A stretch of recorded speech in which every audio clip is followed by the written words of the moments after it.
in the 1990s, here in Dallas, we created an entirely new genre of video game. We created the first-person shooter.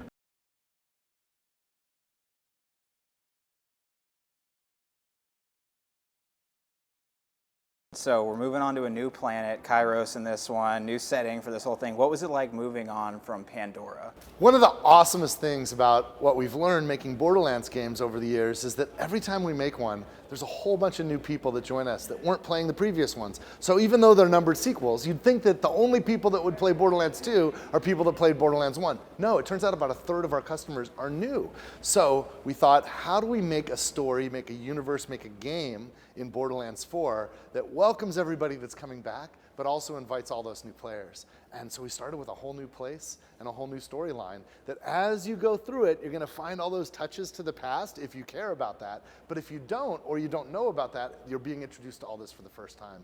And it takes us to an entirely new world on the other side of the galaxy. It's an epic sci-fi adventure, and it's a lot of fun. And I'm just thrilled that we're finally able to release it so that we can share all this with everybody. So, I mean, reviews along those same lines are calling it a soft relaunch to the soft reboot to the series. Is that accurate? There's a lot of folks that have noticed that our tone with Borderlands 4 is kind of remembering where we came from, remembering the roots. And for longtime fans of Borderlands, this is really, really good news. It also kind of fits with the times. So for those people that are joining us for the first time, it just feels cool. Borderlands, there's something about it that's in this weird space between weird and cool. And it's kind of a borderland between weird and cool. And I love being in that space, and so do a lot of the people that like our games. So Gearbox is a North Texas company. You've been here since 1999. Why stick around? Why North Texas for Gearbox?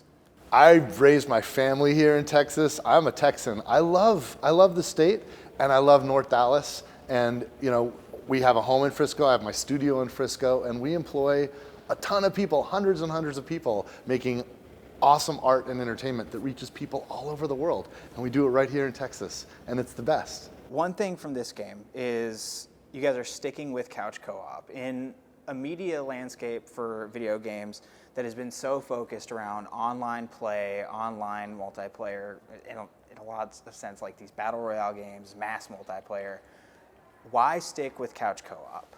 One of the funnest things about Borderlands is it's kind of you versus the universe.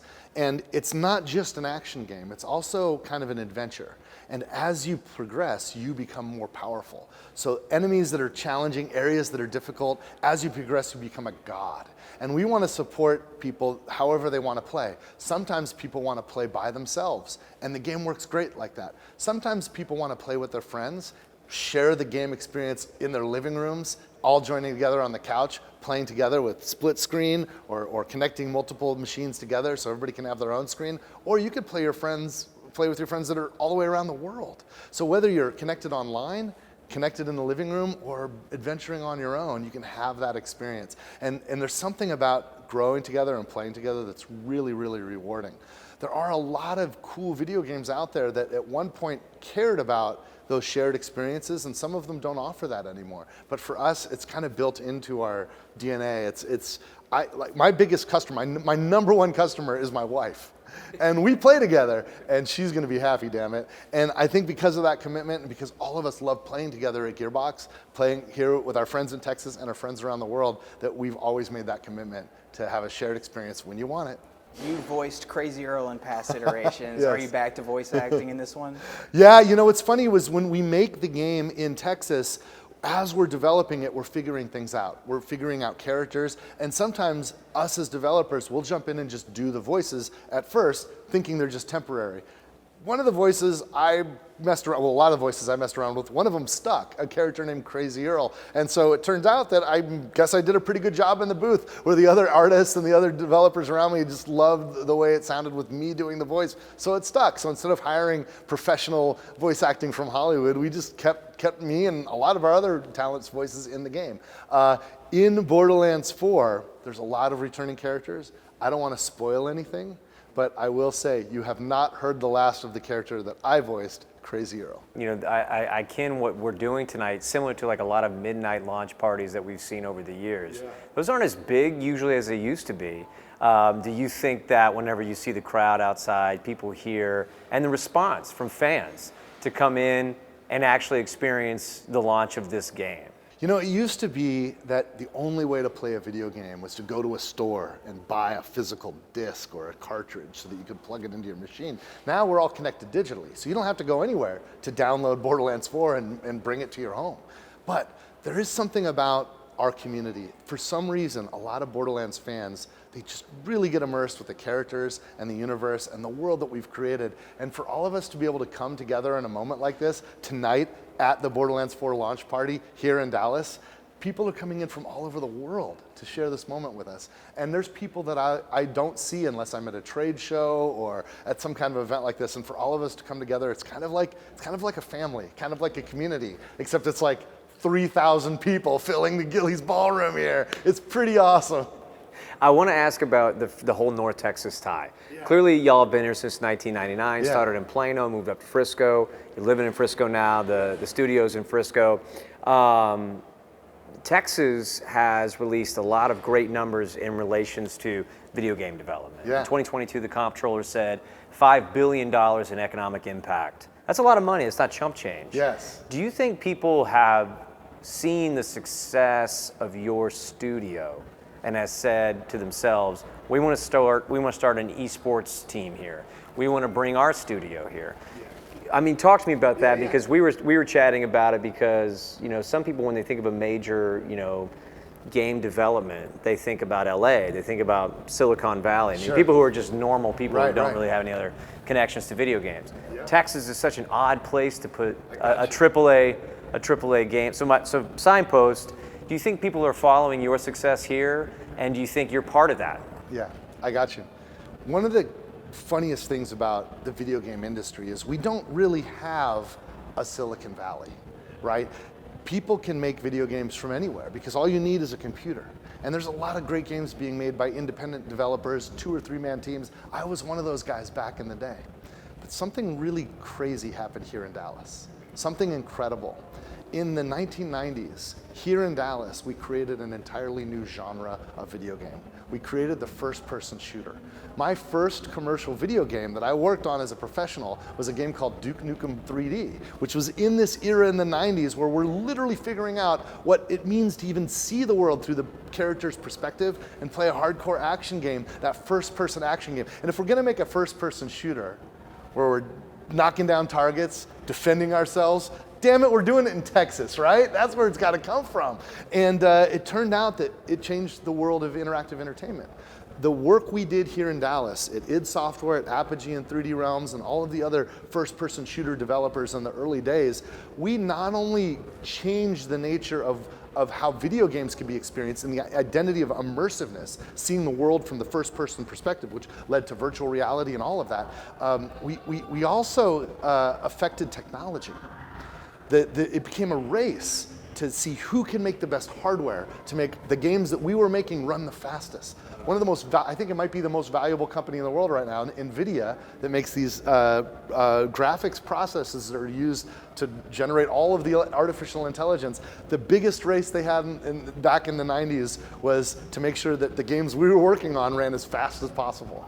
And it all started there. Now, because of our success and because of all of the great game developers in Texas and of course in Dallas, a lot of other interesting people started showing up. And there's a film business with a lot of creativity in computer graphics that kind of is a sister to what we're doing here with the video games. And also a lot of innovation with not just first-person shooters, but all kinds of genres. Did you know that one of the most popular mobile games that were ever made, a game called Words with Friends? Yeah, it's based in McKinney. Was created right here in North Dallas. Yeah, and it's a big deal, man. And we're just getting started. We are just at the base of it. So there might not be a Silicon Valley for video games, but if there's going to be, it might happen here in Dallas. And not just from the creators, but in creating the future creators. You know, we founded, well not we, but I helped. I was one of the guild masters at the Guild Hall at SMU University. We created the first master's degree program for game development right here in Texas, right here in Dallas. Well, it's just one of the things that is interesting to me is that there's so many people from the Hollywood arena coming to Texas to make films, as you mentioned. There's a lot of people leaving the West Coast to come here and see what the greener pastures look like. You see that with video games too. One of the big advantages we have, Texas is very business friendly, and it's also very creativity friendly. And I love paying taxes in Texas, especially when you compare it to California. And I think one of the other cool things that happened was our Texas state representatives noticed that we were making a mark. We were bringing people to Texas, and we were having an economic impact and a quality of life impact on the communities that we were in. We're very good citizens, right? We don't cause any trouble, and we bring a lot of money in. And we're not dumb. We're pretty smart people, so we kind of add to that.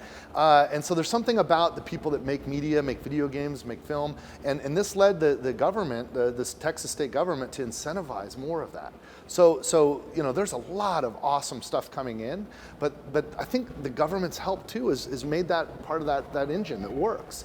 The Texas state government gives us incentives for investing. If we're bringing value in, if we're bringing money in, they're going to give us some breaks and give us some advantages here that really, really help. And that creates an engine that just keeps spinning and getting more and more powerful. From 1990, when you came to Texas to work on Duke Nukem, how has the games industry changed? How did you get here to Borderlands 4? I mean, from that first title, Borderlands has been Gearbox's like one bestseller, but also it appears like your baby. You really care about this franchise. So how did you get here? One of the fun things about being in this medium, like we're just figuring this out. This is a new medium. Interactive entertainment was not around 100 years ago. Like this kind of video games did not exist. So this is the first time our species has created a medium where people can kind of affect the story or be the heroes of the story or change what's happening in real time. Different than when we look at a painting on a wall or read a book or watch a movie or listen to music, where we just can be passive absorbers of whatever the artists create. In a video game, you can participate in it, and it's a lot of fun. And since I started to now, man, it's become incredible how far we've gotten. The difference from the very first games I made here in Texas, working on Duke Nukem, to where we are today with Borderlands 4 is phenomenal. You feel like you're there in a completely different universe, and you could do things that you could never do in the real world. And you could feel powerful and feel amazing, and it's so rewarding. And a lot of that is to do with the technology and the fact that computers just keep getting stronger and the software that we use just keeps getting more powerful. But a lot of it also has to do to our ingenuity and our creativity and that relationship that we have with our audience, where every time we make a game, we get feedback about what's great and what's not. And it's kind of an ecosystem where over time, we just get better and better and better. I have been making Borderlands for over 20 years now. I've been working on Borderlands, and we're starting to get pretty good at it. But I've been very fortunate. In my career, I've worked on a lot of big things, from big movie franchises, like I did a James Bond video game. I did a game based on aliens with, from the Ridley Scott property and James Cameron sequel. I made a sequel to Aliens as a video game. And the team and I have had so much fun working on some of the biggest video game properties of all time. Everything from Half-Life to Halo, and of course, mentioned earlier, Duke Nukem 3D. But to be able to create our own thing, to build something that was literally generated from scratch, everything about it, the universe, the characters, the game design, and not just make something that follows in the footsteps of what other games have done before, but to innovate. Borderlands created what's called the looter shooter genre. The first time that we're blending a role-playing game and a first-person target shooting action game into one video game. It's the first time it's ever happened, and that innovation happened right here at Gearbox Software in Dallas. And I just think we're just getting started. So as incredible as Borderlands 4 is, and how amazing it is today compared to where it once was, we have so much farther to go. And on the business side of things, how has Gearbox grown from 1999 to Yeah. today? When I first founded Gearbox with a few friends of mine, we were literally 5 people. And today we are hundreds and hundreds and hundreds of people. And our biggest footprint is with our headquarters in Dallas. But we also have talent working with us all over the world. It's pretty amazing, actually. It's a network. Literally thousands of people were involved in some way or another in the development of Borderlands 4. Most of them right here in Texas. But we've kind of grown, and it's not because we wanted to grow. It's just because we've been fortunate enough to be successful so that every time we have a hit, we have more resources we can invest in the next one, and we're hungry and we're ambitious, and we just want to go bigger and stronger and better with each thing that we do, and that's what we're doing. Last question is, the game released today. You guys have been working on it for what, 2 years? No. 3 years? 4 6 years? years. 6 years? Yes. All right. Sorry, everyone. 6 years. Yes. And you guys are reaping some of the benefits, as you mentioned before we got started. Do you expect the game, like everyone wants to have a successful game when they've worked on it for that long. Yeah. And you guys aren't churning out a Call of Duty every year. And that's not something that y'all are focused on, but y'all been working on a title that's taken up a lot of people's time. Yes. Are you pleased with the success so far today, and how do you expect it to handle? When you're making entertainment, when your mission is to create joy and happiness for people, at the end of the day, I don't get to be the judge. The world, the market gets to be the judge. The audience, the customer gets to decide. And so there's always a nervousness. And when you invest as much as we've invested in Borderlands 4, and we've spent like 6 years of our lives, that's 20% of my career I've invested in this one video game. Imagine investing 20% of your career in a single story. Right? Right? It's I'd probably get pretty sick of it. Emotional, no, the opposite. The emotional investment is so deep and so profound. And it's also like all of the anxiousness in the world the night before launch, all of the anxiety, but excitement. It's like Christmas morning. And today we're opening the package and we're seeing how the market responds.